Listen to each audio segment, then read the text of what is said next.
Les pôles de compétitivité ont été une innovation et elles le restent. Elles ont été une innovation parce qu'auparavant, l'État ne faisait pas la politique industrielle comme ça.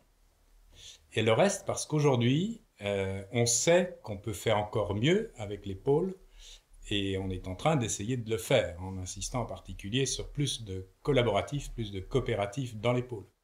C'est une innovation qui plaît, mais pas simplement aux politiques, qui plaît aussi aux économistes industriels, parce qu'on voit apparaître, on peut dire, une nouvelle économie basée sur la coopération de compétiteurs, donc d'opérateurs petits ou grands qui restent en compétition.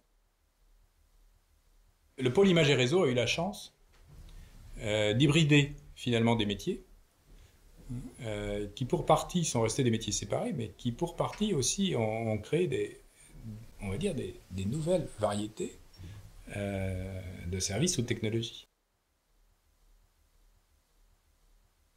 Ensuite, Images et Réseaux, c'est évidemment quelque chose qui aujourd'hui est important en termes coopératifs, collaboratifs, et sur plusieurs métiers. Et on peut dire que les risques qu'il y avait à être sur Images et Réseaux dans la compétition mondiale il y a 10 ans ou il y a même 5 ans sont des risques qui sont mieux maîtrisés qu'il y a quelques années. Et on voit bien que dans ce couplage finalement assez rare dans les régions de l'Union européenne et peut-être assez rare également dans différents coins du monde, il y a quelque chose qui donne confiance aux opérateurs.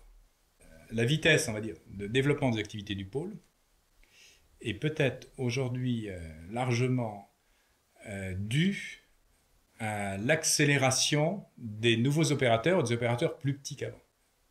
C'est-à-dire que l'impulsion ne vient pas simplement des plus grands, des plus historiques.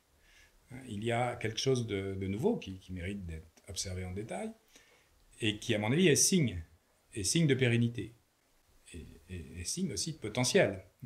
Le pôle de compétitivité Images et Réseaux, de ce fait,